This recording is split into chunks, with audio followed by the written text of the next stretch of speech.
Çok fazla soruluyor. Çenemden çıt çıt ses geliyor diye. Bakın aynı dizimizdeki gibi böyle bir burada eklem var.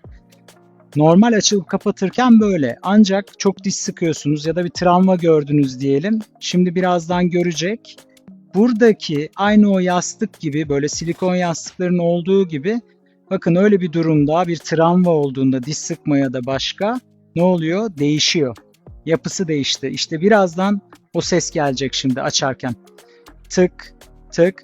İşte eklem rahatsızlıkları, çenemden ses geliyor hocam sorularının cevabı burada.